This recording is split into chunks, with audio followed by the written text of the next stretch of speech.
వికారాబాద్ జిల్లా చేవెళ్ల నియోజకవర్గం పరిధిలోని బీజేపీ విజయ సంకల్ప యాత్రను విజయవంతం చేయాలని మాజీ ఎంపీ కొండ విశ్వేశ్వరరెడ్డి పార్టీ శ్రేణులకు పిలుపునిచ్చారు. రేపు సాయంత్రం వికారాబాద్ బీజేఆర్ చౌరస్తాలో MP Bandi Sanjay road show ఉంటుందని ఆయన ప్రకటించారు. రాష్ట్రంలో 12 స్థానాల్లో బీజేపీ విజయం సాధిస్తుందని ఆయన ధీమా వ్యక్తం చేశారు. భారతీయ జనతా పార్టీ కూడా ఒక విజయ సంకల్ప యాత్ర మొదలుపెడుతుంది.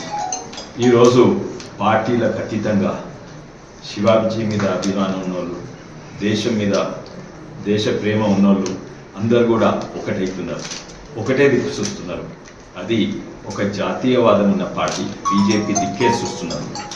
మొన్న ఎవరికి వేసినా అది వేరే, అది అసెంబ్లీ ఎలక్షన్, పార్లమెంట్ ఎలక్షన్ అయితే మోడీ దిక్కే, ఒక దేశానికి పనిచేస్తున్న నాయకుని దగ్గరికి దిక్కేసి వస్తున్నారు.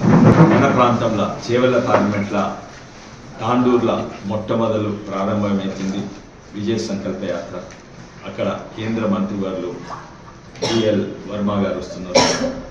అట్లనే మన ప్రియ నాయకుడు, ఒక youth icon, Telangana youth icon Bandi Sanjay గారు వస్తున్నారు. ఇది తాండూర్ మధ్యలో పోలీస్ స్టేషన్ దగ్గర ఉన్న చౌరస్తాల వల్ల అయితే పోలీస్ పర్మిషన్లు కూడా తీసుకున్నాం.